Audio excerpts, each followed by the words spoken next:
Meus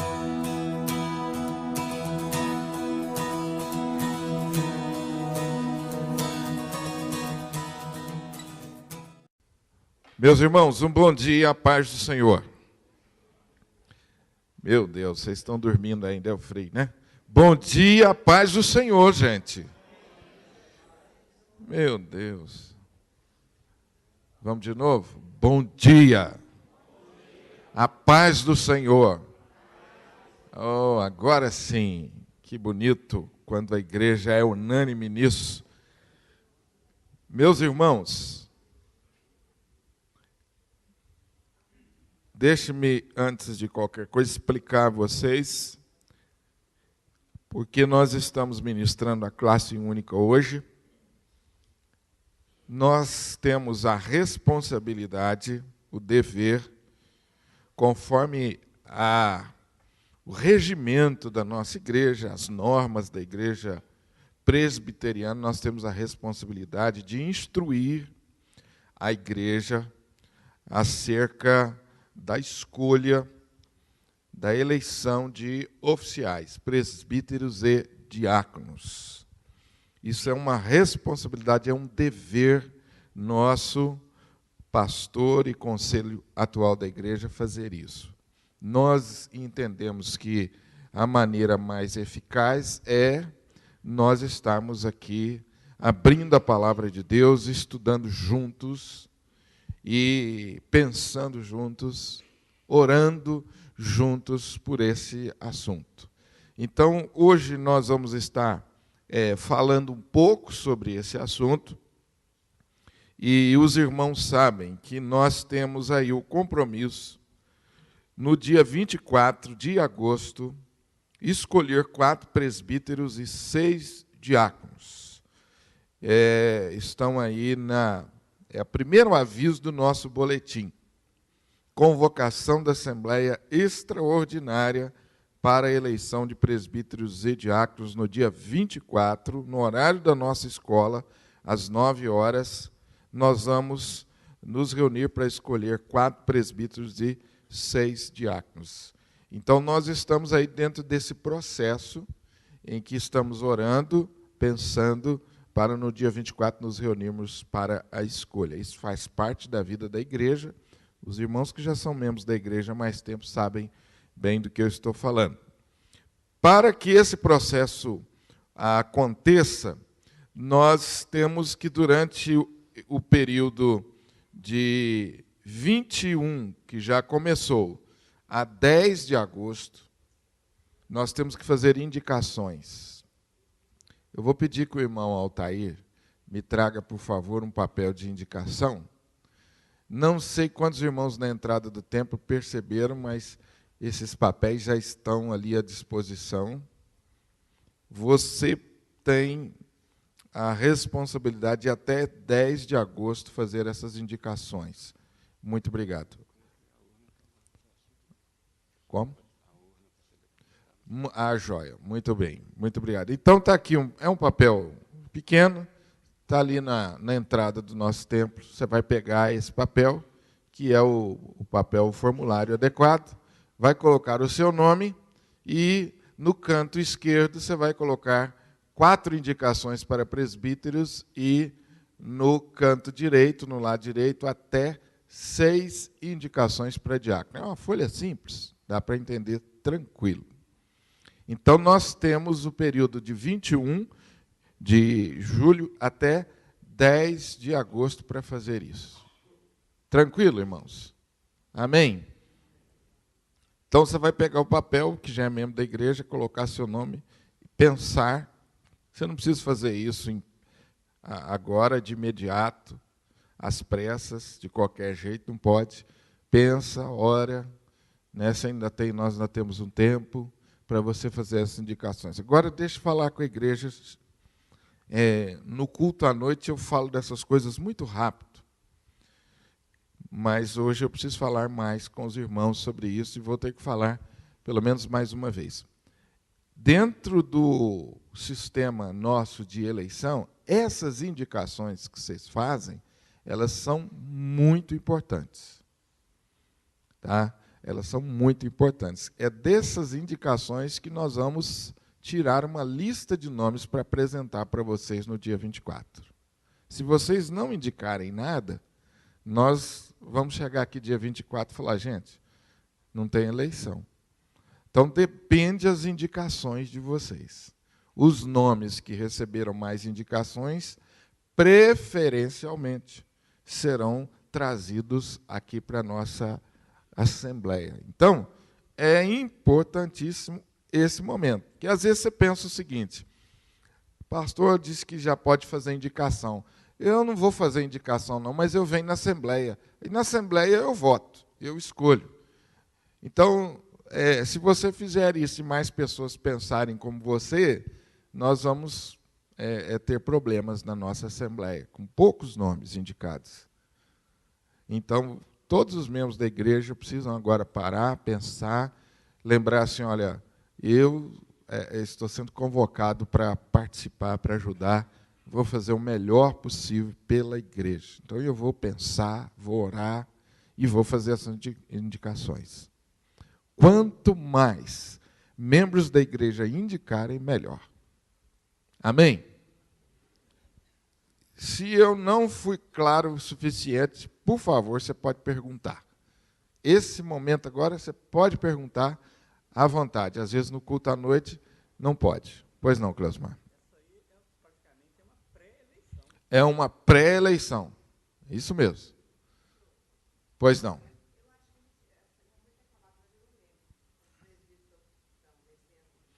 Sim.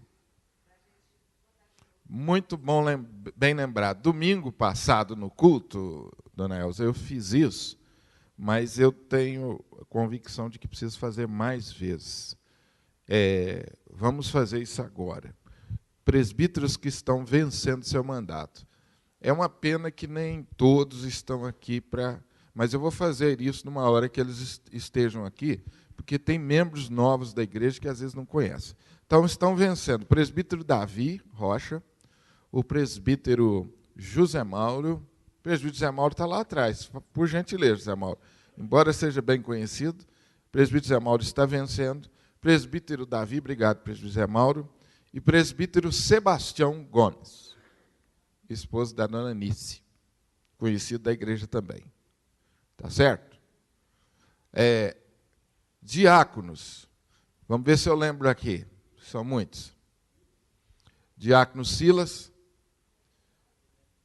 diácono Bené, diácono William, diácono Francisco Cardoso. Eu preciso anotar isso, hein, gente? É a idade, viu? Está faltando. 4. Deu 4, né? Tá, são 4 que estão vencendo, diáconos, mas nós vamos escolher 6, porque o quadro está pequeno para a igreja. Tranquilo, gente? Então, eu vou apresentar esses irmãos para ficar mais fácil para vocês, mas está aí uma prévia. Agora, presta atenção no que eu vou falar antes. Esses irmãos que estão vencendo, se vocês não indicarem eles ficam fora. Tranquilo? Quem está vencendo precisa ser indicado para concorrer. É obrigado? É lógico que não é obrigado. Você vai escolher quem Deus colocar no teu coração. Só que se você quiser que eles sejam eleitos, você tem que indicar de novo. Senão não concorre. Tá certo? Amém ou não? Então vamos devagar para a gente caminhar junto. Pois não, meu irmão Filemão, sua pergunta. Já respondi? Olha que beleza, que pastor, hein? Senhor, adivinha a pergunta antes? Pois não.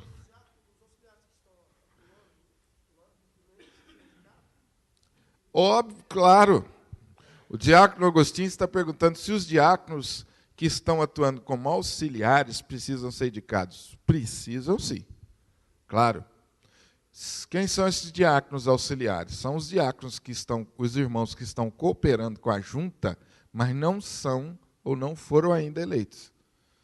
Estão cooperando já.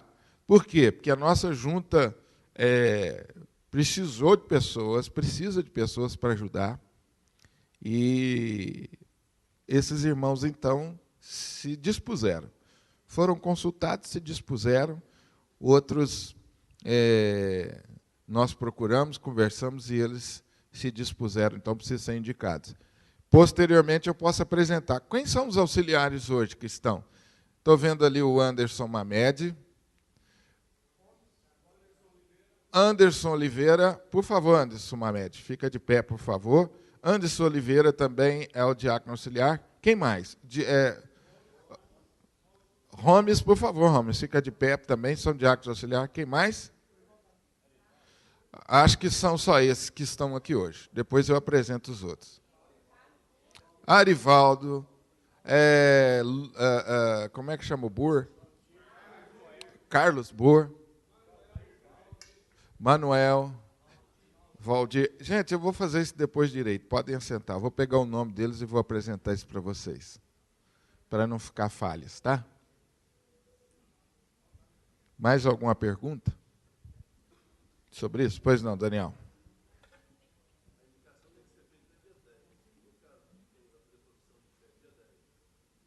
Pode indicar, dá tempo.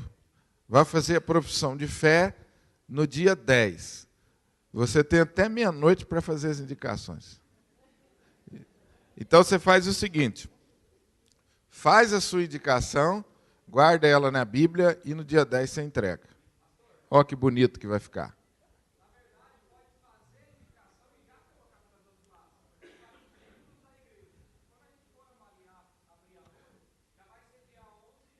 Joia, também, sem problema. Tá? Só serão aceitas indicações de membros da igreja, viu, Daniel? Se você quiser colocar antes, pode colocar, sem problema. Não tem problema. Certo, gente?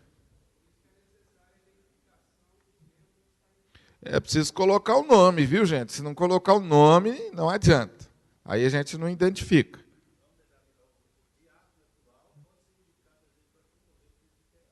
Pode. Também é bem lembrado. Os diáconos atuais podem ser indicados para concorrer ao presbiterato também. E os presbíteros atuais podem ser indicados para concorrer a diácono. Por quê? Esses nomes, depois que forem indicados, eles vão ser procurados para ver se eles aceitam, tá, gente? Isso faz parte do processo. Eu não tinha nem programado explicar tudo isso para vocês, mas eu acho que é oportuno. Depois dos nomes indicados, esses nomes vão ser avaliados pelo conselho, porque existem alguns critérios que o conselho da igreja precisa avaliar sobre os nomes. Existem, por exemplo, situações em que só o conselho da igreja sabe, e então o conselho faz aqui uma avaliação desses nomes e procura esses irmãos, conversa com eles, e eles vão dizer assim, pode colocar meu nome, eu quero concorrer sem problema. Porque às vezes a pessoa, você indica um nome, que aliás, você quando indica o nome, o ideal é que você converse com a pessoa. Não é? O ideal é que você se aproxime dele e fale assim, meu irmão, eu estou indicando seu nome. Tá? Então, esse é o ideal. Mas todos os nomes a igreja vai consultar e vai verificar a condição deles de aceitar ou não. Tá certo? Para presbítero, é preciso ter 1 ano como membro da igreja. Para diácono, 6 meses. Isso. Quando você for indicar o nome para presbítero, e nós formos avaliar, o presbítero ele precisa ter pelo menos 1 ano que ele é membro da igreja. O diácono precisa ter 6 meses. 1 ano também? Ah, desculpa, faltou. Então, certeza? Então, os dois precisam ter 1 ano. Os oficiais da igreja precisam ter 1 ano. Salvo se for membro de outra igreja presbiteriana. Tá? Um membro de outra igreja presbiteriana que veio por transferência e não tem 1 ano, ele pode ser aceito caso o conselho resolva. Não.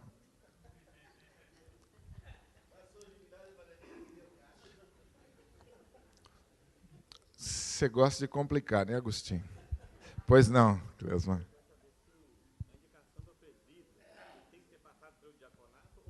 Não. O Cleusmar está fazendo uma pergunta importante aqui.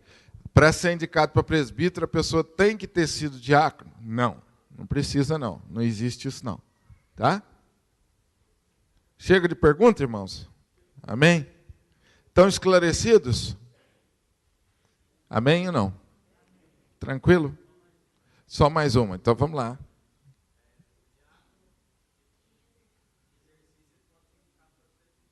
Já disse que sim. Já disse que sim. Ficou claro isso, irmãos?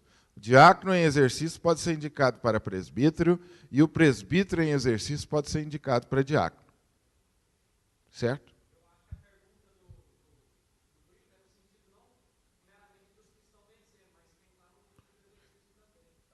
Bom, tudo bem, é isso que eu respondi. Você perguntou diácono em exercício, não é? Então, sim, exatamente. Obviamente, tem que preencher o quarto.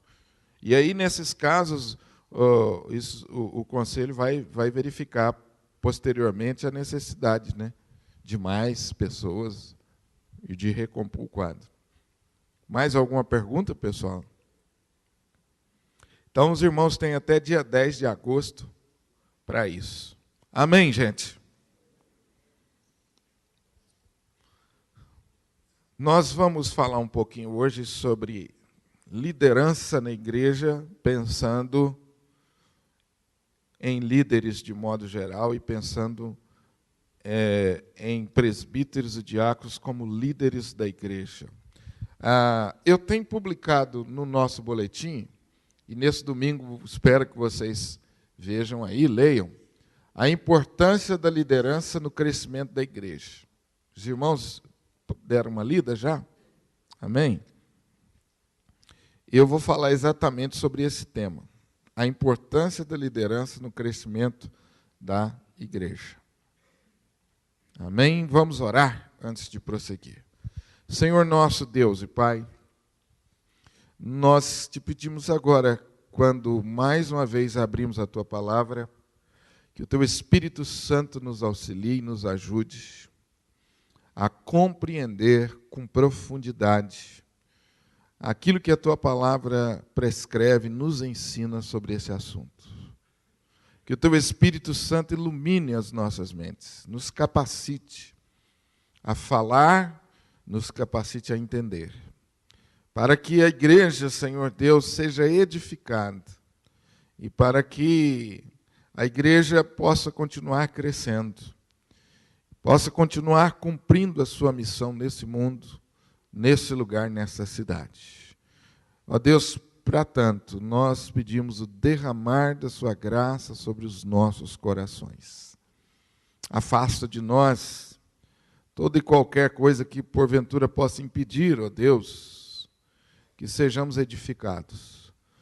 Aquilo que está em nós, aquilo que está fora de nós, enfim, ó Deus, que o Senhor nos abençoe no sentido de tirar todo obstáculo, para que possamos compreender, para que possamos ser edificados e consolados com a Tua palavra, em nome de Jesus.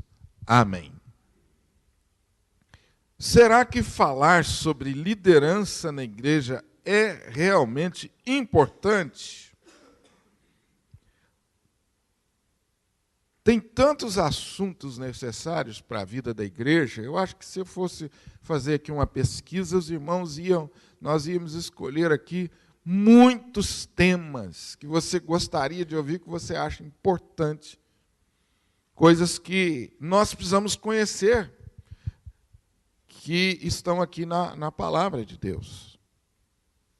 Por que nós nos ocuparmos com esse assunto? Liderança. Por que você precisa pensar? Há uma tendência nossa, às vezes, de pensar o seguinte: bom, a igreja já tem seus líderes, a igreja já caminha bem, por que eu tenho que me preocupar com isso? Eu não sou líder, não estou pensando ser, né? Por que eu tenho que me preocupar com esse assunto? Às vezes, nós até entendemos que esse assunto é importante. Não é importante. É importante, sim, esse assunto. Mas será que nós estamos conscientes da relação que existe entre liderança e o crescimento saudável da igreja? Será que nós estamos bem conscientes dessa relação que existe? Ou será que para nós a igreja cresce naturalmente, pela vontade de Deus, independente de quem seja o líder, de quem sejam os líderes? Será que às vezes nós não pensamos assim também? Será realmente que existe uma relação direta entre a liderança da igreja e o seu crescimento e o seu desenvolvimento? Eu pergunto aos irmãos, o que vocês acham? Existe ou não? Existe uma relação direta entre a liderança da igreja e o seu crescimento. E quando eu falo em crescimento, eu estou falando em crescimento saudável, crescimento equilibrado. Existe ou não? O que vocês acham? Sim ou não? Existe um livro, há muito tempo publicado, e que se tornou um dos livros mais lidos da igreja nos últimos anos, que chama-se assim, Desenvolvimento Natural da Igreja. Quantos já leram esse livro? Não leram? Se você encontrar na livraria, pode fazer esse investimento que vale a pena. Chama Desenvolvimento Natural da Igreja. O nome do autor é Christian Schwartz. Esse livro é estudado nos seminários. Dificilmente você vai encontrar um pastor que não conheça esse livro, que já tenha lido esse livro. É um livro, hoje, referência sobre o crescimento da igreja. Chama Desenvolvimento Natural da Igreja. Do que trata esse livro? Esse livro é resultado de uma pesquisa feita ao redor do mundo, em mais de 1.000 igrejas, em 32 países, em 5 continentes. Presta atenção, 32 países em 5 continentes, um total de 1.000 igrejas, foram pesquisadas, e o autor, nessa pesquisa, procurava descobrir quais as causas do crescimento das igrejas em todo o mundo. Esse autor pegou as igrejas que mais crescem no mundo, selecionou 1.000 dessas igrejas que mais crescem no mundo. E quando nós falamos de novo em crescimento, o autor foi cuidadoso em observar que era um crescimento saudável. E esse autor, então, procurou descobrir quais as causas do crescimento daquela igreja. Quando nós falamos em crescimento, meus irmãos, saudável, deixa eu falar um pouquinho sobre isso. Eu estou falando em pessoas dentro das igrejas que vão se convertendo, sendo transformadas pela pregação do Evangelho. E a igreja cresce através dessas novas pessoas que vão chegando. Essas novas pessoas vão se tornando habilitadas, capazes, para também evangelizar, anunciar o Evangelho e trazer novas pessoas. E essas pessoas habilitadas, muitas delas ocupando posição de liderança ou não, todas elas têm a consciência da sua responsabilidade missionária. Quando eu falo assim, igreja saudável, muita coisa vem à mente, né? O que é, pastor, um crescimento saudável, né? Será que eu olho, chego numa igreja, vejo uma igreja cheia e falo assim, nossa, que igreja boa. Por quê? Não, porque ela está cheia. Você sabe que muitas vezes a gente faz isso. A igreja lá deve ser boa, porque está cheia. Se você for parar para pensar bem, tem muita igreja cheia que você não seria membro dela. Concorda? Quer dizer que o critério de bancos cheios não é suficiente. Então, quando eu falo em crescimento da igreja, eu estou falando em pessoas, membros dessas igrejas, conscientes da sua responsabilidade missionária e envolvidas no trabalho da igreja. Deixa eu falar uma coisa para vocês, não sei se vocês sabem. As estatísticas dizem que as igrejas históricas e tradicionais, como presbiteriana, batista, metodista, e está quase que entrando nesse parâmetro aí também a Igreja Assembleia de Deus, que a Igreja Assembleia de Deus está se tornando uma igreja histórica por causa do longo tempo que existe no país. E uma estatística feita nessas igrejas diz que, de modo geral, 80% da igreja assiste e 20% faz. Estatística não é feita assim no olhômetro, não, viu, gente? Isso é coisa séria. Na sua maioria, uma igreja saudável é uma igreja que conseguiu sair desse nível. A gente costuma dizer o seguinte, que é carregar o piano, né? Carregar o piano. Você tocar o piano é bonito, agora carregar o piano, né, é mais difícil. Então, o propósito de Deus para mim, para você, para nós como membros da igreja, não é que nós nos convertamos e fiquemos de braços cruzados. Não, o propósito de Deus é que cada um de nós tenhamos responsabilidade missionária, estejamos conscientes do nosso trabalho, daquilo que Deus nos chamou. Isso não significa que todas as pessoas da igreja vão pegar um cargo. Que às vezes a gente pensa assim, não, pastor, eu quero até servir, né? Mas eu não fui eleito. Já ouviu alguém falar nisso? Não, eu queria ajudar, mas eu não fui eleito, então este ano eu vou ficar. Opa! Não estão precisando de mim, eu não fui eleito. Não existe isso. Mesmo que a gente não seja eleito para um cargo, nós fomos chamados para servir. Tranquilo, amém? Agora, eu pergunto aos irmãos, 100% da membresia está consciente disso? 100% da membresia está consciente disso? Sim ou não?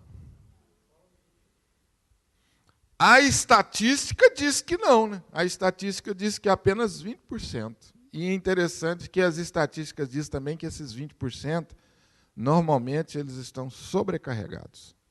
A pessoa precisa pegar 2, 3, 4 funções na igreja. Isso é coisa para a gente pensar quando a gente fala sobre igreja. Eu acho, reverendo João, não sei se eu concordo, que eu acho que às vezes a gente fala sobre igreja igual fala da seleção brasileira. A gente assiste um jogo e fala assim, esse time não é bom não, deveria ter convocado o fulano.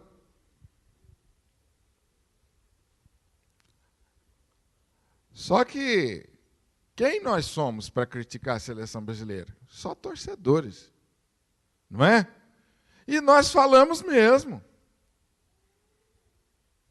Falamos mesmo, só que se a gente for parar para pensar, a gente fala assim, bom, isso é minha opinião, só que eu não entendo nada. Não é verdade? Não entendo, essa é a minha opinião. E aí depois, se a sua opinião, né, se a opinião do técnico bateu com a sua opinião, você fala assim, bacana, aí o técnico perde, você fala assim, não é possível, que técnico ruim. Mas a opinião dele era igual à sua. Mas você omitiu a sua opinião sem nenhuma responsabilidade, porque você não é entendido da área. Coisa semelhante com essa, às vezes, a gente faz com a medicina, né, dona Elsa? Você chega tossindo, a pessoa fala assim, eu tenho um xarope, beleza para você. Os médicos adoram isso. Você chega no médico, você fala para o médico o que você está tomando. O médico, coitado, às vezes fica assim, meu Deus. Tem um remédio bom, às vezes é uma doença grave. Tem um remédio bom para você, minha tia tomou. Ela morreu, mas ela tomou muito tempo. Foi bom remédio. Já aconteceu isso com vocês? Comigo? Já. Eu falei assim, não, ela morreu, mas ó, foi bom remédio para ela. Foi bom para levar para o céu, né? Morreu porque tinha que morrer, mas o remédio foi bom, né? Às vezes a gente fala de igreja assim, meio assim, né? A gente joga. E eu penso que falar da igreja da gente é igual falar da família. A gente não aceita falar da família, não é verdade? Então a gente deveria ter, assim, pensar um pouco mais e aprender a olhar para a igreja biblicamente. Não é o que eu gosto, não é o que eu penso, é o que a palavra de Deus diz. Não é verdade? É o que a palavra de Deus diz. Então, esse é um exercício que a gente precisa constantemente fazer para a gente evitar até cometer erros sérios e injustiça com as pessoas, que às vezes a gente julga baseado só na aparência, sem muita base, sem nenhum conhecimento. Quando você fala em igreja saudável, igreja boa, o que vem à sua mente? Se você todos os domingos vem para a igreja e encontra o seu lugar, aquele lugar que você gosta, vazio, você conseguiu estacionar seu carro, encontrou o seu lugar vazio, você gostou da mensagem do pastor, gostou da música, você foi embora e você se volta para casa e fala assim, não, minha igreja é boa, isso. Que igreja boa. Não é? Será que não é um critério muito superficial, não? Como aquele membro que chegou, o lugar dele estava ocupado e ele saiu reclamando da igreja. Essa igreja está bagunçada. Cheguei, encontrei alguém no meu lugar, a gente não conhece mais ninguém. Teve um membro que reclamou, que não estava conhecendo mais as pessoas na igreja. Um pastor que apresentou um projeto de ação social com igrejas carentes, e o membro levantou, pastor, estou preocupado com uma coisa. A hora que esses meninos pobres começarem a vir para a igreja, como é que vai fazer? E o banheiro da nossa igreja? O que vai virar esse banheiro, pastor? Que nós gastamos tanto para construir ele. Tem gente que é assim. Quer dizer, a igreja boa, na cabeça dele, é essa igreja, né? Em que ele se sinta confortável e ela atende às suas necessidades. É um erro sério. Do ponto de vista bíblico, irmãos, nós temos que verificar uma igreja dessa maneira. Qual o nível de consciência que a membresia da igreja tem em relação à sua responsabilidade missionária? É o primeiro critério. Esse é um critério. O que Jesus disse? Ide por todo mundo e pregai o evangelho. Não é isso, Tenêncio? Então, nós, como crentes, precisamos praticar isso. Se eu não estou praticando isso, já tem alguma coisa errada com a minha vida.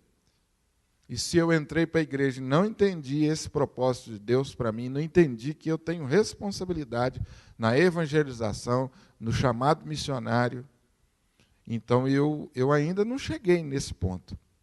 Então, a luta da igreja é para que mais e mais pessoas se tornem conscientes disso. Para isso é que existe uma escola dominical, para isso é que existe o trabalho de instrução da igreja nesse sentido. Amém?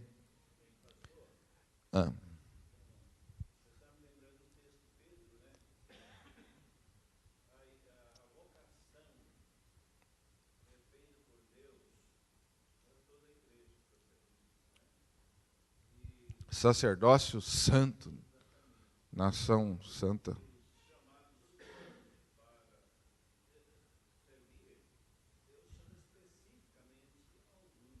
Sim. Sim.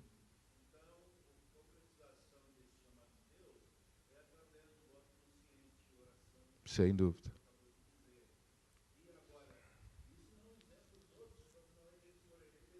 E eles que se virem. É.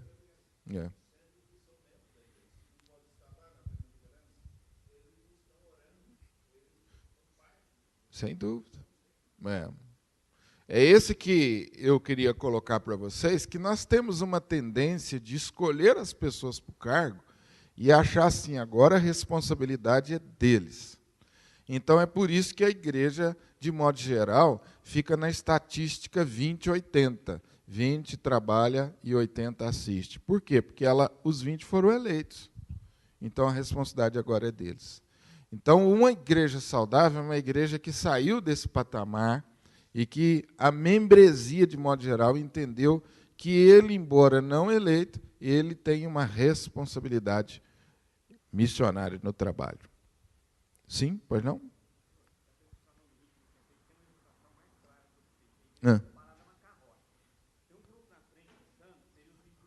Aham.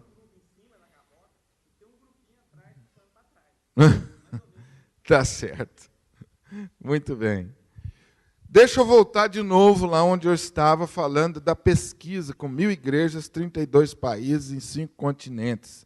O que esse pastor, esse estudioso, descobriu? Que das 1.000 igrejas pesquisadas em 32 países, em 5 continentes, ele descobriu 8 características comuns. E eu estou falando tudo isso para dizer para você que a primeira característica que ele percebeu foi liderança capaz e capacitadora. A primeira característica que ele viu presente em todas as igrejas crescentes e saudáveis foi essa, que essas igrejas tinham uma liderança capaz, habilitada, capacitada, e era uma liderança que se preocupava em capacitar outros. Não é só uma liderança que era capaz, não. Era uma liderança que tinha esse princípio, que ele era líder e que ele tinha a responsabilidade de formar novos líderes. Eu achei muito interessante isso. E dentro dessa concepção, um líder eficaz, dentro do modelo bíblico, é um líder preocupado em fazer novos líderes. E a gente não precisa ir longe nos exemplos. Nós lembramos, por exemplo, de Paulo. Tem alguma dúvida de que Paulo era um líder?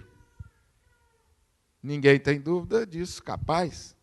E olha a preocupação de Paulo em formar líderes, formar presbíteros, formar pastores. A gente tem pelo menos 2 cartas na Bíblia, 1 e 2 Timóteo, falando sobre o trabalho que Paulo fez com Timóteo, de prepará-lo. Então, é muito interessante isso. Quando você for pensar na sua igreja, for orar por ela, você ore, Deus, dá a nós líderes capazes e que sejam também capacitadores, que saibam se reproduzir. Eu deveria, como líder na igreja, depois de algum tempo, apontar alguém em que eu discipulei e fiz dele um líder. Eu deveria, como líder, você como líder deveria fazer isso. Nós cometemos um erro na igreja muito sério, meus irmãos, quando nós assumimos um cargo na igreja e nós achamos que somos donos daquele cargo, donos daquela área da igreja, e qualquer pessoa que se aproxime se torna uma ameaça. Mas eu sou líder de um determinado ministério. O Agostinho tem características de líder. Eu preciso investir nele e colocá-lo ao meu lado, estar ao lado dele e ajudá-lo. Mas se eu fizer isso, amanhã eles podem escolher e colocar ele no meu lugar. Então, sai para lá, meu filho. Entenderam, gente, o raciocínio? Tem sentido ou não? O pastor falou aí fora. Tem sentido, não tem? Que às vezes a gente... Então, uma pessoa capaz chega, a gente já dá logo assim um jeito de isolá-lo e... Não. Esse é um espírito que não deveria estar na nossa vida. O espírito que precisa estar na vida de líderes é isso. Deus me deu um cargo e esse cargo é temporário. E a minha responsabilidade é formar novos líderes. Alguém disse nesses trabalhos de pesquisa com o crescimento da igreja, que a igreja só cresce na medida em que a sua liderança cresce. A igreja só cresce na medida em que os líderes se multiplicam no meio deles. Agora, gente, deixa eu falar uma coisa para vocês de novo, porque existem paradigmas que são criados que às vezes atrapalham a gente. Paradigmas que houve épocas que foram verdadeiros, mas que não são mais. Quando eu falo líderes, eu não estou somente pensando em pessoas que têm cargo. Reprograme a sua cabeça com relação a isso. Que às vezes nós temos muitos líderes que não são eleitos. E aí você pensa assim, não, eu não fui eleito. Mas e daí, meu irmão? Então eu quero dar um exemplo positivo da nossa igreja e dar os parabéns para os diáconos auxiliares. Parabéns para vocês. Vocês não foram eleitos, mas vocês estão cumprindo escala, né, Agostinho? Tem uma escala. A mesma responsabilidade que o diácono eleito tem, o diácono auxiliar tem. E estão cumprindo a sua escala. Eu acho bonito. Esses dias eu perguntei por um, escuta, você hoje não está lá na porta, não, hoje não é a minha escala é domingo que vem. Ah, quer dizer que vocês estão... Não, estou na escala, domingo que vem eu estou lá. Mas se precisar de mim, pastor, é só fazer o sinal. Eu falei, que coisa bonita. Você não está de escala, mas se precisar de você ajuda? Ah, claro que eu ajudo. Esse é um espírito que precisa estar presente na nossa vida. Eu não fui eleito, mas eu posso ajudar. Irmãos, se a gente pudesse fechar as portas e ligar a internet, a gente faria isso agora. Mas deixa eu falar uma coisa para vocês. Esses dias eu cheguei aqui na igreja, tinha um cocô de passarinho ali na porta, ali na entrada, e eu acho que o passarinho não estava passando bem, viu? Eu cheguei nessa porta de cá, eu acho que o infeliz fez a mesma coisa lá e aqui. Ele, de certo, estava bravo com a igreja, viu, Clausmar? Nós passamos por cima daquele cocô seco ali, muitos de nós, e não fizemos nada. Na sua casa você faria isso?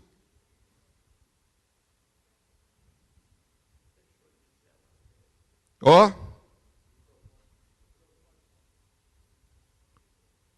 Ó. Não, não é pergunta, não. Quando for pergunta. Ó, pulou o cocô e foi embora. E às vezes a gente fala assim, não tem diácono nessa igreja, não?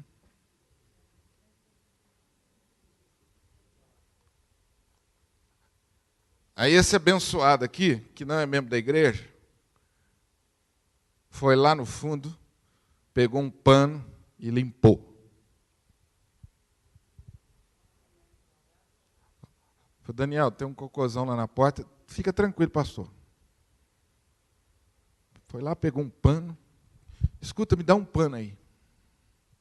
Não sei se o Daniel tinha entrado aqui na cozinha da igreja, mas ele entrou, procurou, achou o pano, foi atrás de quem tinha o danado do pano. Foi lá e limpou. Esse espírito precisa se multiplicar.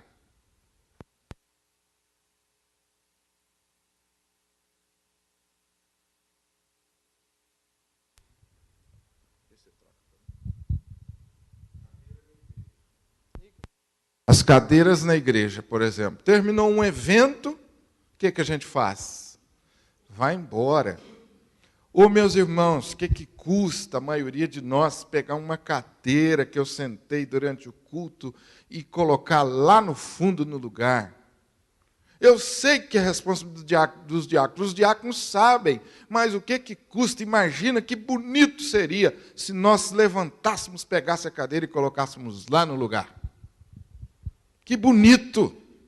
E tantas outras coisas, simples demais. Irmãos, segunda-feira de manhã, eu chego na igreja, às vezes eu passo aqui, tem envelopes no chão, boletim rasgado no chão, que muitos de nós passamos por cima do envelope caro e não pegamos o envelope.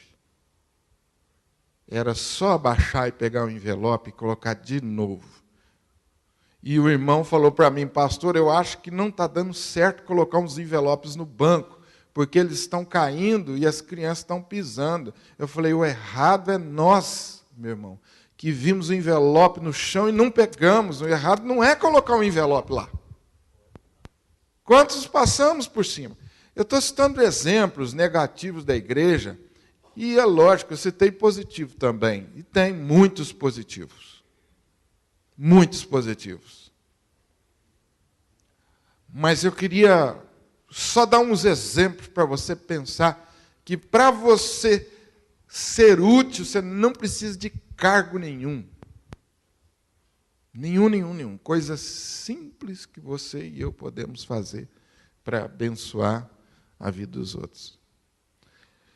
Dentre as 8 características, eu não vou falar as outras 7 características por causa do tempo, eu só queria dizer para você o seguinte: se nós queremos, e todos nós aqui queremos, uma igreja que cresça em qualidade, em quantidade, se nós queremos, e eu tenho certeza que nós queremos, e a palavra de Deus quer isso de nós precisamos tratar o assunto liderança com muito cuidado, com muito carinho. Então, quando o pastor pede para você fazer uma indicação e orar, você sabe que isso é fundamental no processo de crescimento da igreja. Eu estou colaborando com o crescimento da minha igreja. Quando eu faço parte de um processo eleitoral, estou colaborando. Estou dando a minha parcela. Porque se nós tivermos líderes capazes, nós vamos ser mais abençoados. Será que a igreja realmente precisa de líderes? E por que precisa de líderes? E aí eu vou lembrar você de um episódio do Velho Testamento, que quando a gente fala sobre liderança, nós precisamos lembrar desse episódio, de tão importante que ele é na história de Israel. Êxodo capítulo 18, versículo 13 a 24. Se você abre a sua Bíblia, que eu vou ler alguns trechos para quem não conhece essa história. Essa história é muito importante. Êxodo, capítulo 18, verso 13 a 24. Êxodo 18, 13 a 24.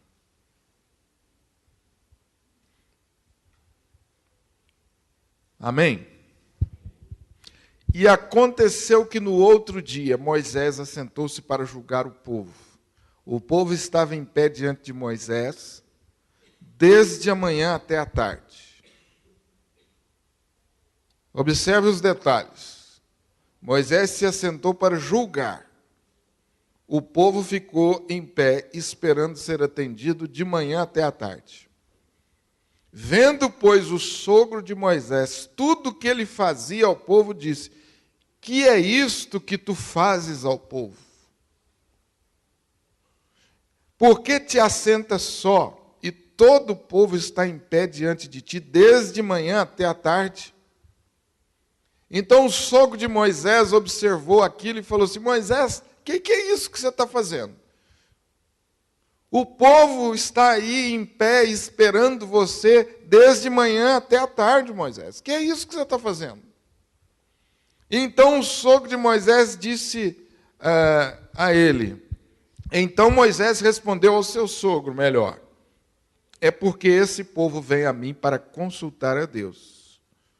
Quando tem algum negócio, vem a mim para que eu julgue entre um e outro, e lhes declare os estatutos de Deus e as suas leis. O que Moisés fazia, resumidamente? Quando a Bíblia fala em julgar, as pessoas traziam as suas causas, e Moisés abria a lei, os estatutos, e ensinava a eles como aplicar os estatutos de Deus aos seus problemas.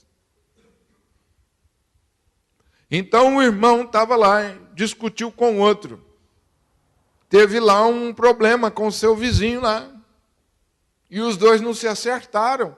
Então eles foram diante de Moisés, ficaram de manhã à tarde, um emburrado com o outro lá, na fila. Odiando o outro. E chegar diante de Moisés e falar, Moisés, ó, nós não estamos entendendo, nós estamos discutindo, por causa disso, fulano construiu a cerca dele dentro da minha terra, e o negócio está feio. Moisés abria a palavra e falava assim, ó, a lei diz o seguinte, a palavra de Deus diz o seguinte, que vocês dois têm que sentar, acertar, se perdoar, e assim Moisés ensinava. Então, quando a gente fala julgar, nós estamos pensando nisso. O sogro de Moisés, vendo aquilo, diz o quê? Moisés, está errado, não é bom o que você está fazendo. Totalmente desfalecerás, assim como tu, como este povo que está contigo. Porque este negócio é muito difícil para ti. Tu só não podes fazer. Ouve agora a minha voz, e eu te aconselharei, e Deus será contigo. Se tu pelo povo diante de Deus, se tu pelo povo diante de Deus, e leva tu as causas a Deus. Declara-lhes os estatutos e as leis, e faz-lhes saber o caminho que deve andar, e a obra em que deve fazer. Então o que é o sogro dele? Moisés, o que você está fazendo está errado. Porque se você continuar fazendo assim, você vai matar o povo e você mesmo vai morrer. Estão entendendo aí, irmãos? Estão acompanhando? Amém? Então o sogro de Moisés, Moisés, eu vou te dar um conselho. Continua fazendo isso, aconselhando o povo, instruindo o povo na palavra. Só que, dentre o povo, procura homens. Agora eu quero que vocês leem comigo. E tu, dentre o povo, procura homens o quê? Leiam comigo, por favor. Capazes.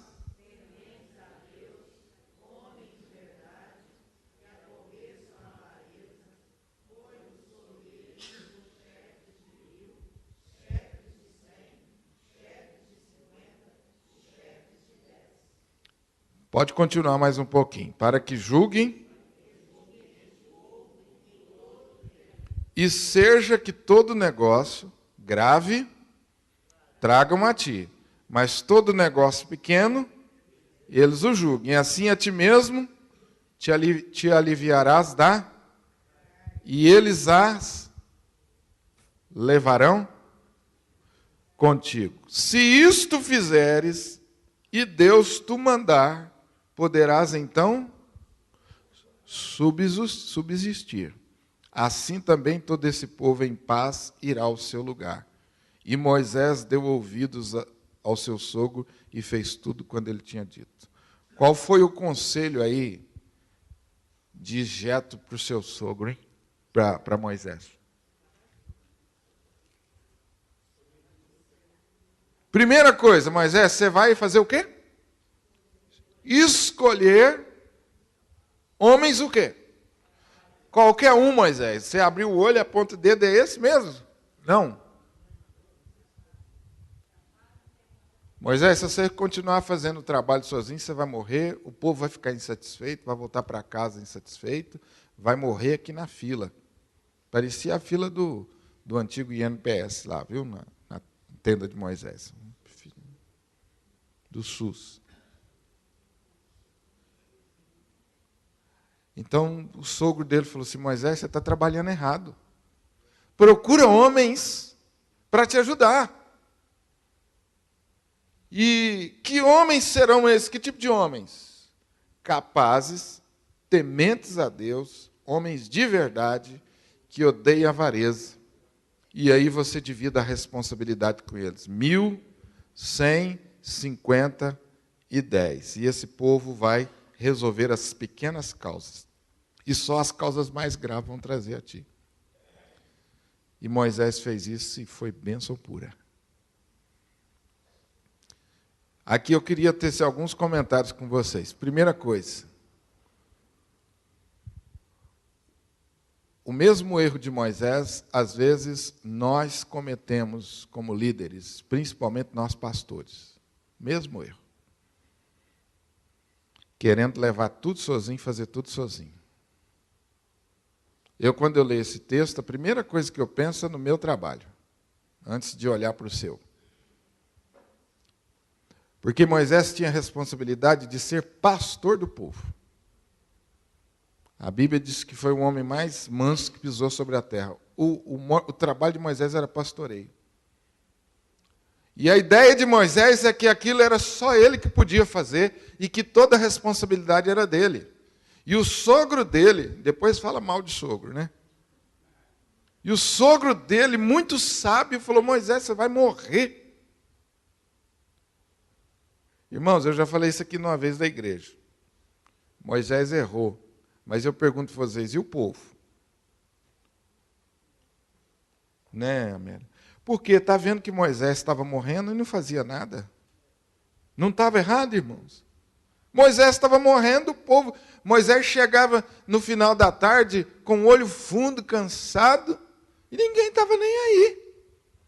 No outro dia, cedinho, a turma estava lá. Reverendo? Ô, Moisés, você já abriu sua tenda?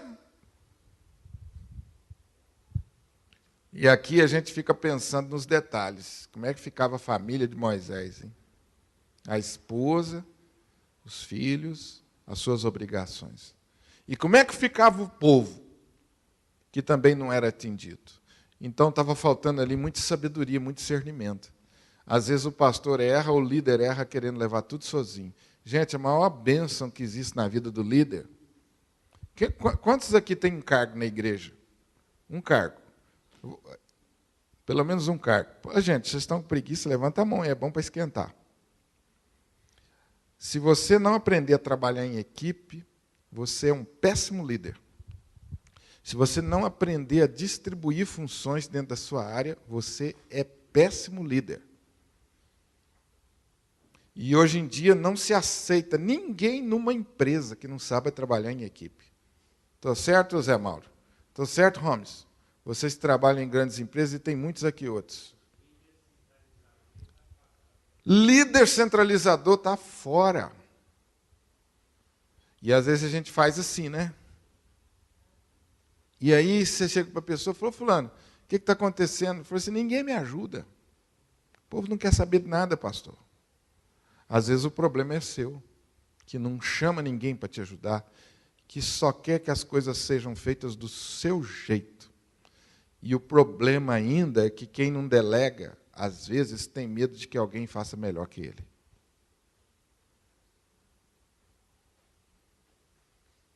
Sabia disso? Às vezes já não delega, por isso se o fulano fizer melhor que eu estou fora. Moisés tinha esse problema. Então o sogro dele falou: Moisés, ó, você não é Deus, não. Você não é Deus, não. Você não é um super-homem. Agora, meus irmãos, outra coisa interessante aqui. Aqui você encontra, inclusive, a base bíblica para o sistema de governo que nós adotamos, que é o presbiteriano. Isso é a base bíblica do nosso governo. Quando Moisés escolheu homens tementes a Deus e capazes. Aí você vai lá no Novo Testamento e você vai encontrar a instrução de Paulo. Você vai encontrar, em primeiro lugar, você vai encontrar em Atos dos Apóstolos. Abra lá a sua Bíblia para você ver como que a coisa deu certo. E como que isso se tornou um princípio para a vida da igreja. Atos dos Apóstolos, capítulo 6.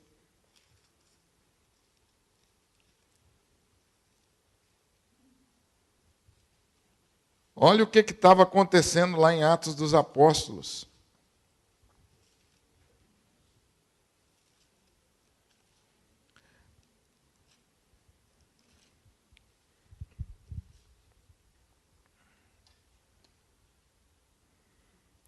Abriram? Amém, irmãos?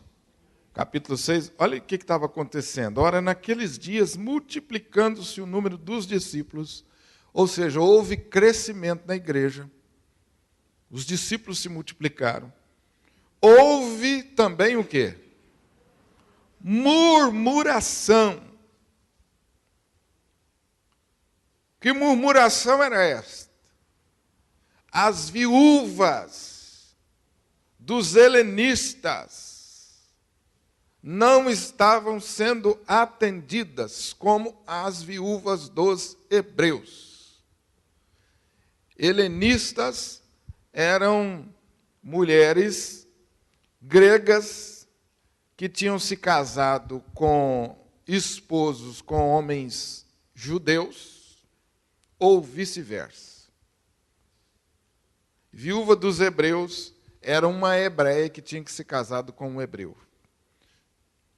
Então, um hebreu que se casava com um grego, ou um grego que se casava com um hebreu, ele era considerado helenista misto. Então, havia uma disputa, porque a viúva dos hebreus recebiam primeiro o atendimento, a cesta básica, vamos dizer assim, e as outras por último. Então, houve o quê? Murmuração. Crescimento da igreja, quando ele não é acompanhado por crescimento de líderes, você vai encontrar murmuração. Quando a necessidade não é suprida, existe murmuração. Como que foi resolvido o problema da murmuração? Pergunta aos irmãos, de acordo com o texto. Podem responder para vocês participarem. Já está na hora de acabar a aula, hein? Então, leiam para mim, então os 12 fizeram o quê? Convocaram a comunidade dos discípulos e disseram, não é razoável que nós abandonemos o quê? A palavra de Deus para servir a mesa. Vamos fazer o que então? Versículo 3. Escolheis 7 homens, boa reputação, cheios do Espírito, de sabedoria, aos quais nós encarregaremos desse serviço. E nós, quanto a nós, nos consagraremos à oração e ao ministério da... Esse texto é um texto também básico para você entender como que a igreja presbiteriana do Brasil funciona. Tanto o texto de Êxodo como esse texto aqui. Você encontra aqui a instituição da junta diaconal, a primeira junta diaconal.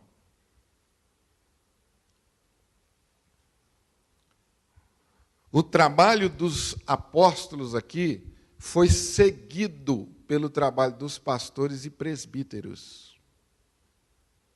É por isso que, prioritariamente, o pastor e o presbítero se ocupam da palavra e da oração, e o diácono se ocupa das causas, das outras causas da igreja, da manutenção, da ordem e dos outros trabalhos.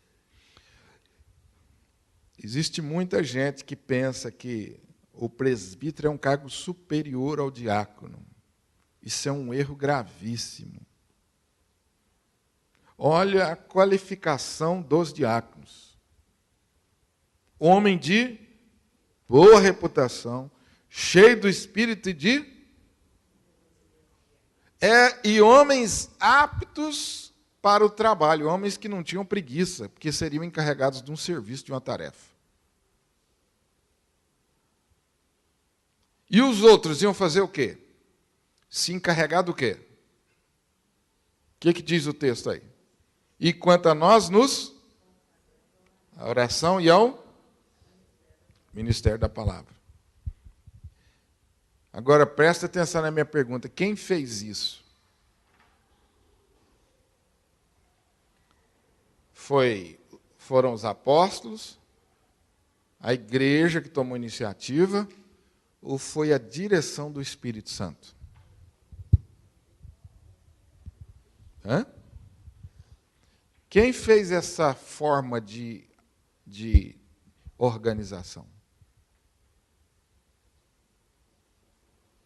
Isso é ideia do homem? Ou isso é instrução do Espírito para o funcionamento da igreja? Espírito Santo. O Espírito Santo disse assim, a minha igreja, que a igreja dele, vai funcionar bem assim. E instruiu como deveria fazer. Como exatamente o Espírito Santo havia feito com Moisés? A mesma coisa. Os apóstolos estavam sobrecarregados, porque além da palavra e da oração, da vida espiritual, vamos dizer assim, eles tinham que se ocupar também de servir às mesas, então eles estavam sobrecarregados como Moisés. Então o mesmo Espírito que orientou Moisés agora está orientando a igreja aqui, dizendo, olha, escolham mais pessoas, homens capazes. Alguém tinha me pedido aqui fazer uma pergunta? Agostinho.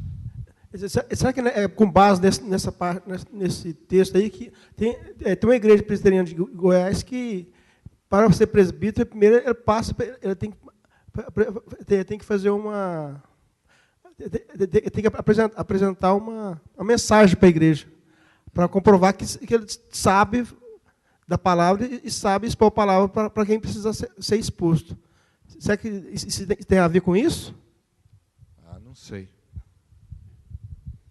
Eu só sei que quando a Bíblia... Eu não vou dizer para você porque aquela igreja está certa ou errada. Eu vou dizer para você que quando a Bíblia diz que o presbítero se encarrega da palavra de oração, não quer dizer que o presbítero tem que ser pregador. Ela diz que o presbítero precisa conhecer a palavra e precisa ensinar as pessoas a palavra. Agora, se isso é público, se isso é individual, não, a Bíblia não diz isso. Entenderam, irmãos? Amém? Não, o presbítero tem que ser pregador, igual o pastor lá na frente, prega para muita gente. Não, senhor. Agora, o presbítero precisa conhecer a palavra. E você vai combinar esse texto, Agostinho, com outros textos aqui do Novo Testamento, em que Paulo orienta que o presbítero não seja neófito. Porque se ele for neófito, vai ser difícil. Como que ele vai conhecer a palavra? Fica difícil. O que é neófito? Novo na fé. Por isso a igreja presbiteriana estabeleceu que, pelo menos, o presbítero tem que ter 1 ano. Pelo menos 1 ano. E ele tem que ter 1 ano de ser membro da igreja e ele tem que ter sido assim, um crente aplicado, porque em 1 ano não dá para ele conhecer bem a Bíblia, não. Mas se ele for uma pessoa assim, né, dedicada, esforçada, ele consegue. Jesus gastou 3 anos para formar os discípulos. Então, gente, olha quanta lição bonita tem para a igreja e quantas vezes a igreja sofre por não atender a direção do Espírito Santo. Quanta lição bonita.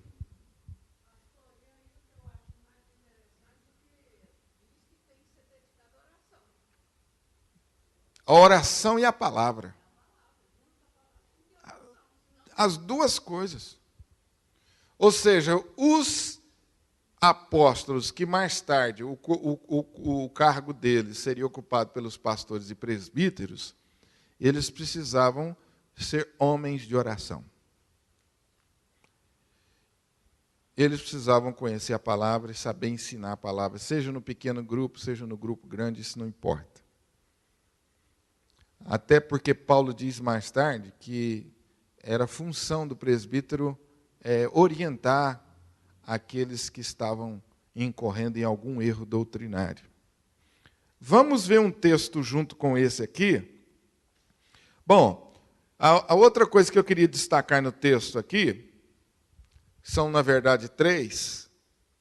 A primeira é que os apóstolos iriam priorizar no seu ministério a palavra e a oração. A segunda é que os diáconos teriam que ser homens também qualificados. E a terceira é a responsabilidade da igreja, que teve que orar e procurar esses homens. Qual foi a direção de Deus? Irmãos, escolhei dentre vós. Então a igreja precisa encontrar dentre seus membros esses homens capazes do trabalho. É por isso que a gente faz as eleições na igreja. Estão vendo que o sistema presbiteriano é bonito e bíblico? Funciona. Foi o Espírito Santo, não tem muita complicação.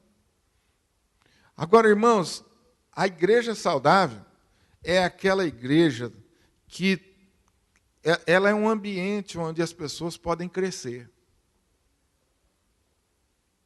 Presta atenção nisso. É um ambiente onde as pessoas podem crescer. Porque senão nós não vamos encontrar esses homens nunca. Como é que nós vamos encontrar? A pessoa se decide por Cristo, né? Começa a frequentar a igreja, participar dos trabalhos. Se ele não tiver oportunidade para crescer, ele nunca se tornará uma pessoa apta para ocupar um cargo desse. Então é importante que a igreja, na sua estrutura, esteja cuidando para que as pessoas possam trabalhar, para que as pessoas possam aprender. Uma coisa que a igreja presbiteriana, às vezes, exagera, é que a gente fala assim, a pessoa está numa reunião, a gente olha para a pessoa e fala assim, não vou pedir ele para orar não, porque ele é novo na fé, não sei o que ele vai falar. Às vezes a gente exagera, aí a gente nunca dá a oportunidade de fazer uma oração. A gente exagera demais, às vezes, nisso. Não, fulano não pode ser escolhido não, porque ele é novo. Espera aí, calma. Será que esse cargo não está à altura dele, mesmo sendo novo? Essa função não está à altura? Será que todo mundo vai ter que ficar velho na igreja para fazer as coisas? Ou não é assim.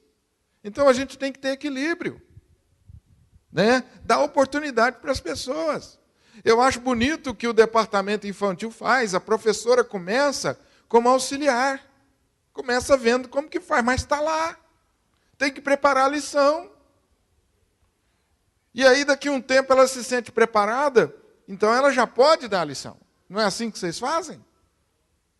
Mas ela está junto com alguém mais experiente. Bonito o que os diáconos fizeram. Os diáconos auxiliares estão aprendendo com os diáconos mais experientes. Para quando foi eleito, eles já sabem como ter... Ah, eu lembro que o fulano fazia isso. Eu trabalhei junto com ele.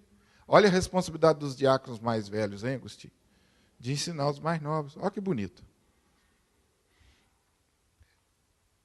Então, a igreja precisa ter esse cuidado em ser um lugar de crescimento, de despertamento, de formação de líderes, e a igreja precisa ser cuidadosa na escolha.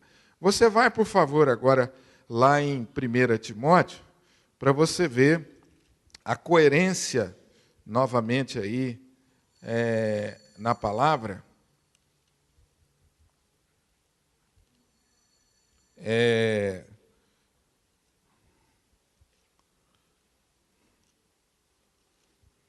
1 Timóteo, capítulo 3.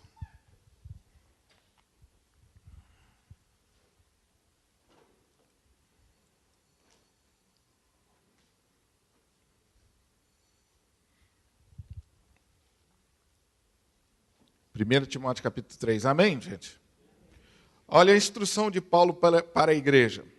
Fiel é a palavra. Se alguém aspira ao episcopado, excelente obra almeja.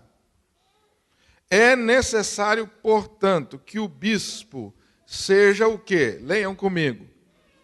Irrepreensível, esposo de uma só mulher, temperante, sóbrio, modesto, hospitaleiro, apto para ensinar, não dado ao vinho, não violento, porém cordato, inimigo de contendas, não avarento, que governe bem a própria casa, criando os filhos sob disciplina, com todo respeito. Pois se alguém não sabe governar a própria casa, como cuidará da igreja de Deus? Não seja neófito, para não suceder que se ensoberbeça e incorra na condenação do diabo.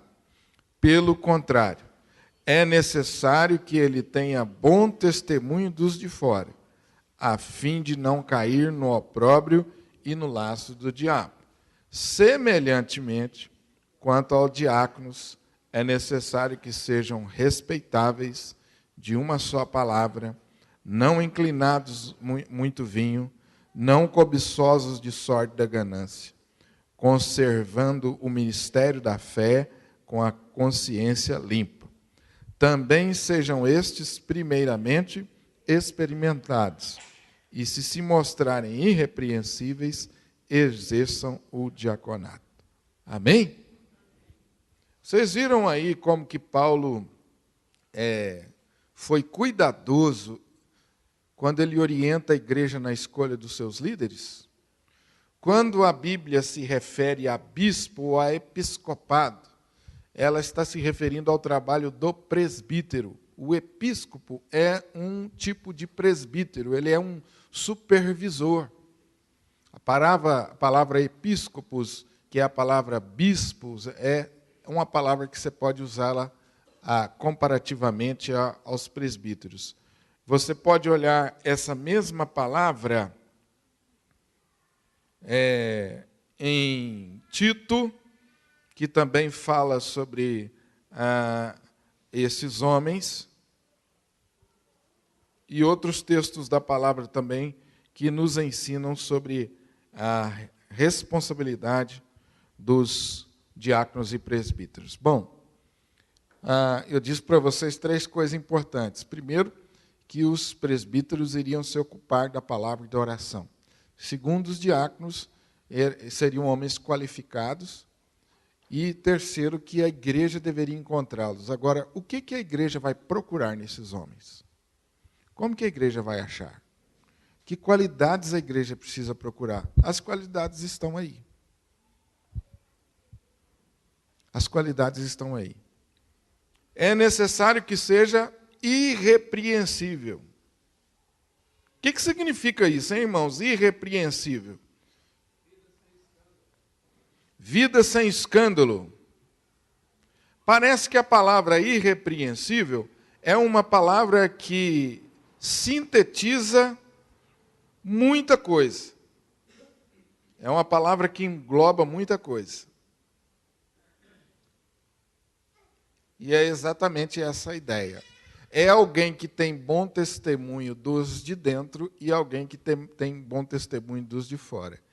É alguém que desenvolveu uma vida de bom testemunho, uma vida pura diante de Deus, uma vida reta, uma vida de caráter.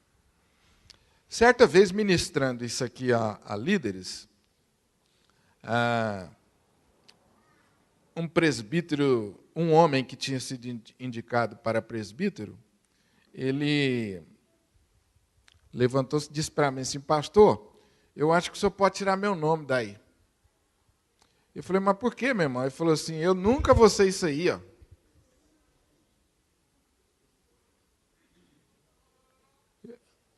E aí eu achei interessante, porque me deu a oportunidade para ensinar uma coisa.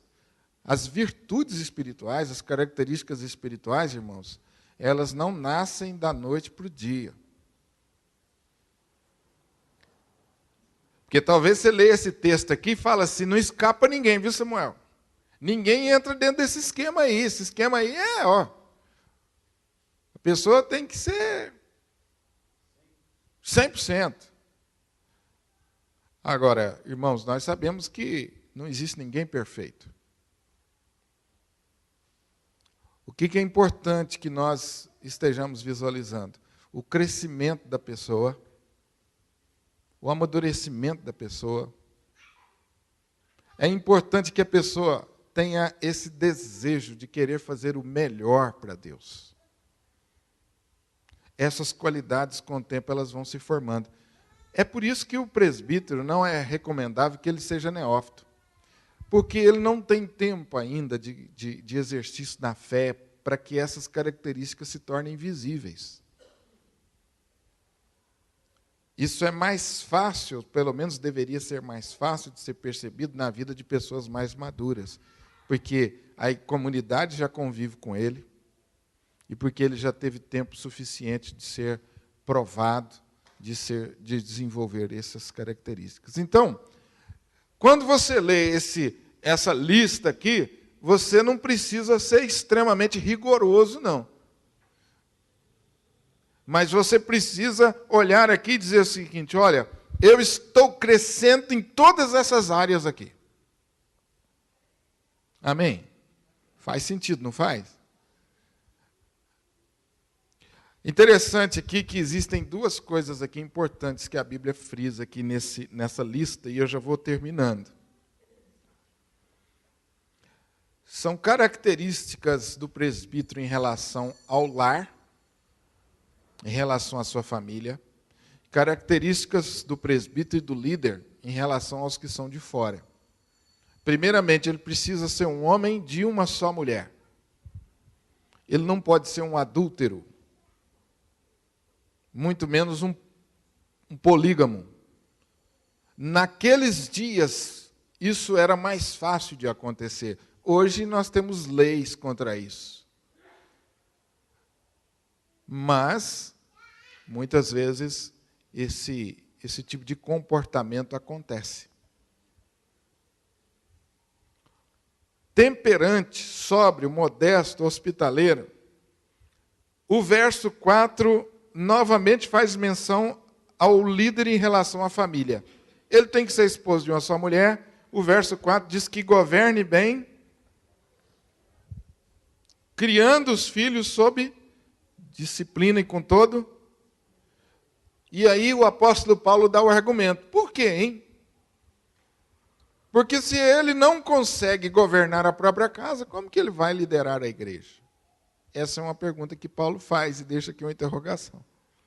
Quer dizer que o primeiro teste para nós, como líderes, é o quê? Onde nós temos o primeiro teste como líder? Casa.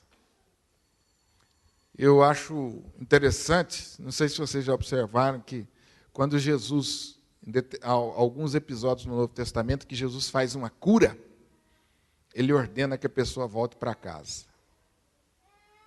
Volta para casa. Por quê? O primeiro lugar que você vai dar o testemunho é lá na sua casa. O primeiro campo missionário é a sua casa. Você já conhece aquela história, você já deve ter ouvido ela muitas vezes, da mulher que chegou em casa e os filhos com o colchão, né? Né, Verena? E o pastor, minha irmã, o que você vai fazer com esse colchão? Pastor, eu queria que o senhor arrumasse um lugar para cá, que eu quero mudar para a igreja. Ai, minha irmã, mas por quê? Não, porque o meu marido aqui, ele é um santo. Mas quando ele chega em casa, ele é um cavalo. Aqui, pastor, ele é manso, ele é gentil, trata bem a gente, as crianças, ele é maravilhoso. Então nós resolvemos mudar para a igreja. Não sei se já aconteceu com o pastor João, que tem mais experiência. Eu já fui chamado para separar briga de tapa entre marido e mulher, líder da igreja. Já foi, reverendo? E às vezes por coisas bobas. Um vizinho não crente, que encontrou o pastor e falou, pastor, se eu puder, faz uma visitinha para aquele membro da sua igreja lá, que o pau está quebrando lá. Diácono da igreja. Já aconteceu comigo.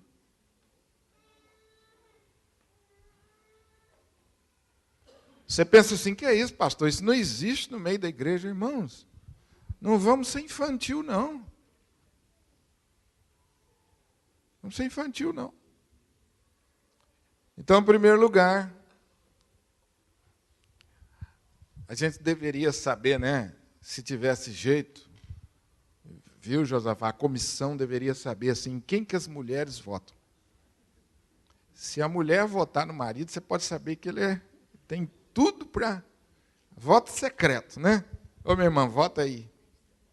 Se a mulher votar no marido, já tem chance de dar certo. Se os meninos votar nele, tem chance de dar certo. Agora, se a mulher já torceu o nariz... Porque é o nosso primeiro campo. Missionário. É perfeito? É um lar perfeito? Não, não é um lar perfeito. Mas é um homem que consegue liderar da sua casa no sentido espiritual. Depois, os outros versículos são relativos ao caráter. Tem que ser um homem temperante, sóbrio, modesto. Não pode ser um homem que gosta de briga. Tem gente que gosta de briga. Um bom presbítero não pode gostar de briga.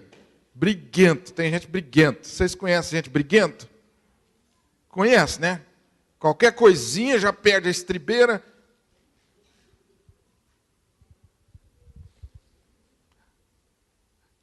Às vezes o conselho tem que se debruçar em assuntos delicados, que exigem muito da gente.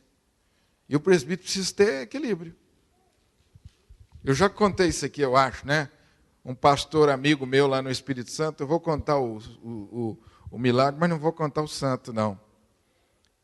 Teve uma briga no conselho tão forte que ele pegou o presbítero pelo colarinho e chamou ele para fora. E foram os dois para fora. E se tornou lá na região assim virou piada. Você conhece o pastor fulano? É aquele que chamou o presbítero para o tapa lá de fora, na igreja? Meu amigo, eu falei, o que deu na sua cabeça? Eu segurei no colarinho dele e falei para ele, você precisa virar homem. Se você não virar homem, eu vou te dar uns tapas aqui. Eu falei, rapaz, ele falou, Honor, depois eu pus a cabeça no lugar, eu vi que eu tinha feito uma grande besteira. A cidade inteira ficou sabendo disso. Que testemunho, gente. Aí você pensa assim, o pastor está falando isso, mas isso não acontece, não. Então, irmãos, ora, pensa. Gente muito polêmico, muito briguento, não dá. Tem que ser trabalhado pelo Espírito Santo e ficar mais manso. Lidar com pessoas exige isso. O trabalho do presbítero e do diácono é um trabalho em que foi chamado para trabalhar com gente. Não, pastor fulano é forte, ele é bom para carregar a cadeira e banco, vamos escolher ele para diácono. Opa! O trabalho do diácono não é esse, meu irmão. O trabalho do diácono é com pessoas. O trabalho do presbítero é com pessoas. Se não tiver essa paciência, não for temperante, não for sóbrio, não for equilibrado, não será bênção. Então, são qualidades pessoais de caráter. Versículo 3, versículo 2 ainda, hospitaleiro. Saiba receber as pessoas. Saiba receber as pessoas. Presbítero não pode ser gente que não saiba se relacionar, principalmente na igreja nos dias de hoje. Como que nós vamos colocar um diácono que não é hospitaleiro na porta da igreja? Vamos pensar aqui comigo, gente. Não sabe receber, como é que eu ponho na porta da igreja? Eu cheguei numa igreja uma vez, tinha um diácono na porta da igreja entregando os boletins. A postura dele é assim.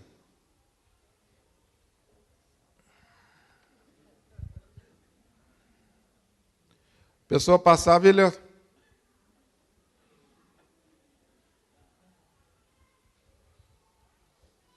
Um dia eu falei com ele, falei, meu irmão, vem cá. Arruma outro negócio para você fazer aí, rapaz.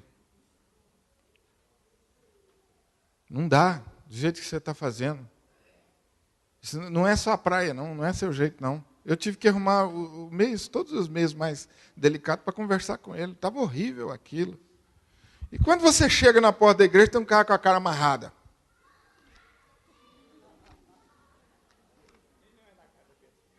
Nem não olha, num sorriso. Nós já conversamos aqui entre a Junta Diaconal, e a minha filha trabalhou com recepção de um restaurante muito enjoado lá em São Paulo, e teve que se esforçar nessa área. E aí a Junta convidou ela para dar um curso rápido de recepção. E a gente conversou bastante sobre isso.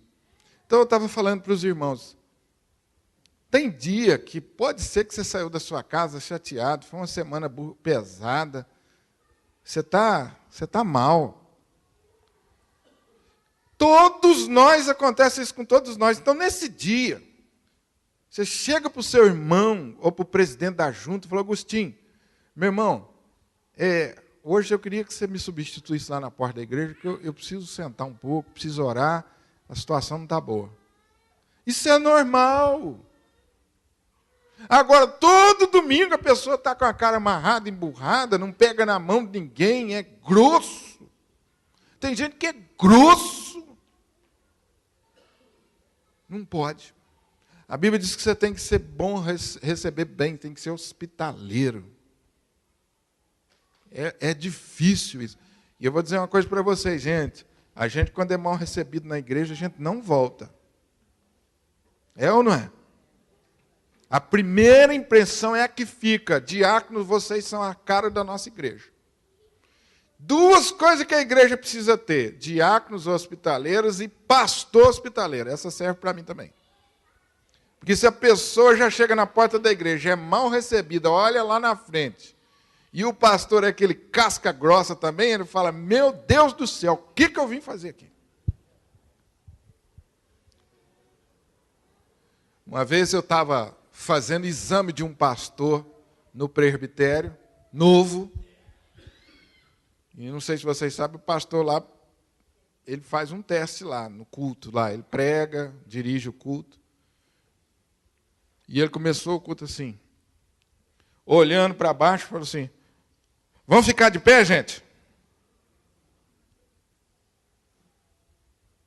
Quem trouxe a Bíblia aí, abre aí. Quem não trouxe, senta com o crente. E olhando para baixo.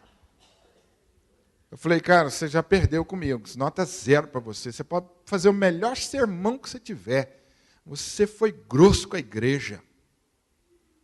Você foi grosso, você foi mal educado. Primeiro, você não se dirige às pessoas assim: vamos ficar de pé aí. Eu falei assim: faça assim, por gentileza. Vamos nos colocar de pé. Não é bonito, gente? Não é mais gostoso?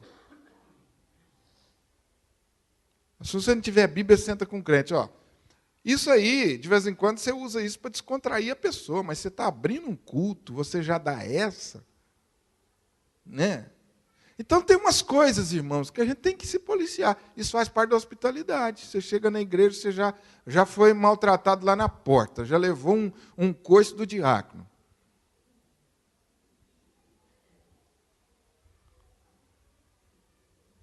Um dia eu estava ajudando um diácono a colocar as cadeiras na igreja. E ele falou assim: também esse povo chega muito atrasado. E jogando as cadeiras. Tem que falar lá, pastor. O povo chega muito atrasado. Eu falei: não, meu irmão, essas cadeiras aqui são para os visitantes. O visitante também tem que chegar na hora.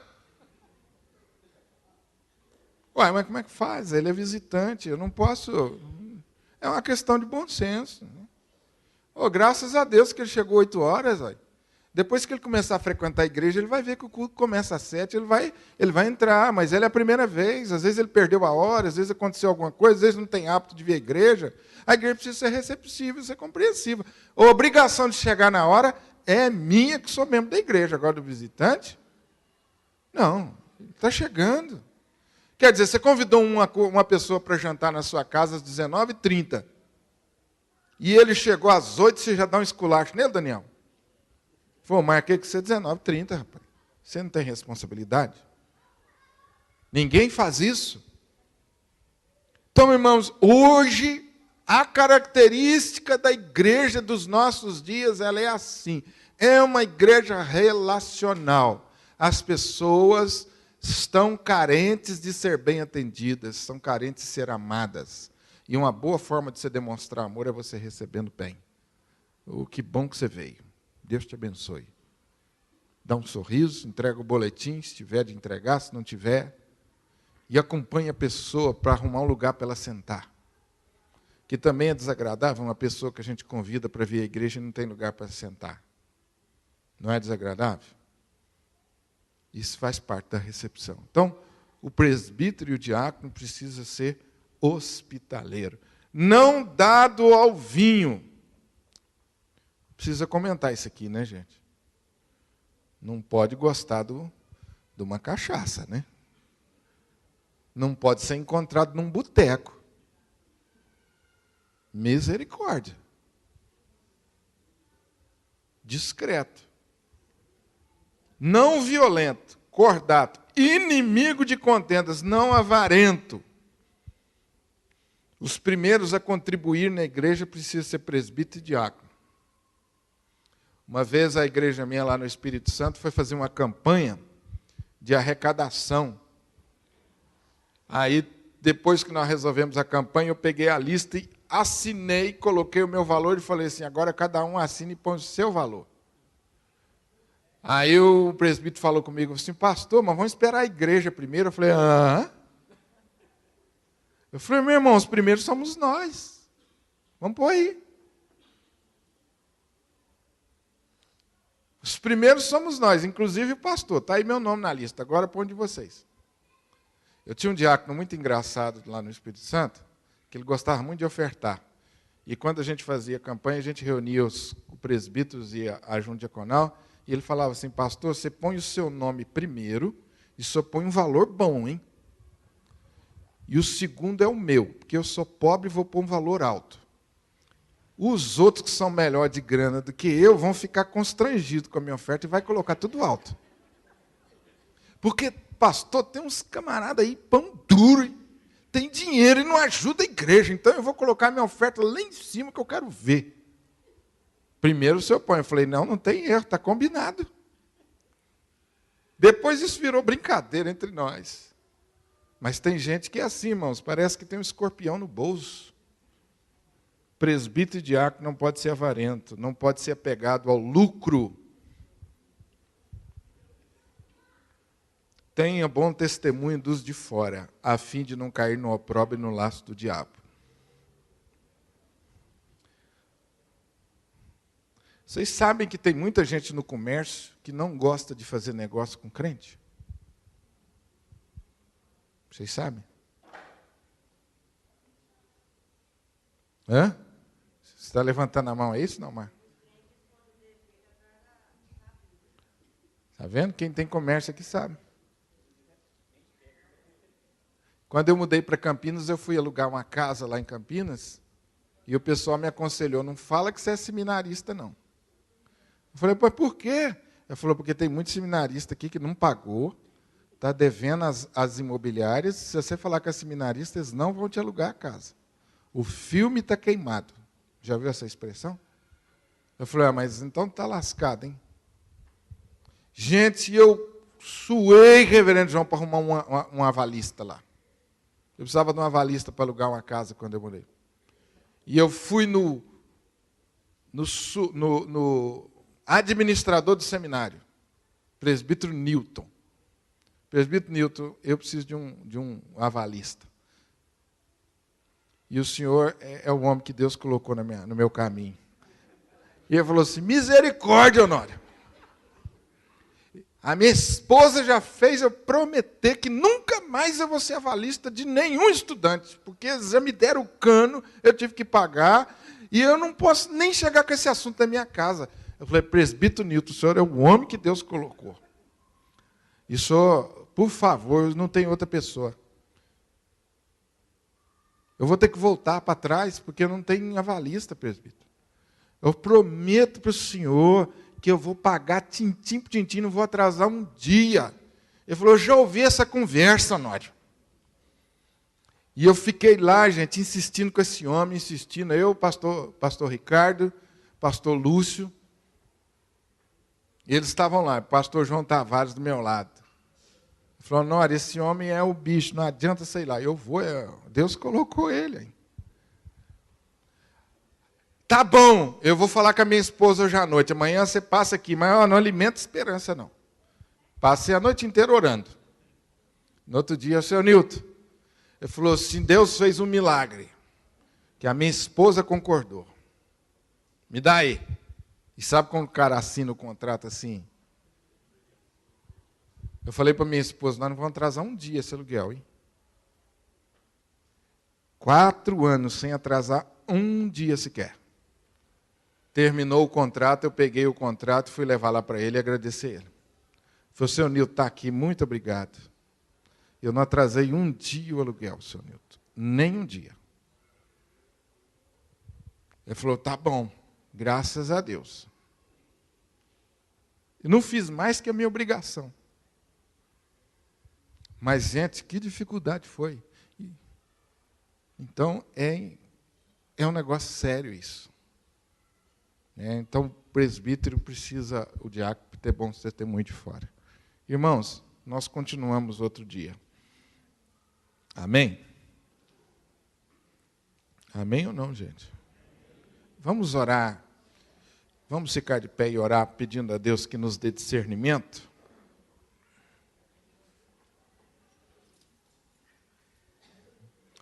Vamos orar pedindo a Deus que abençoe a igreja na escolha dos seus líderes? Nós vamos continuar falando disso em menor tempo. Continue estudando e pensando sobre esse assunto e abençoe a sua igreja, participando de um modo consciente.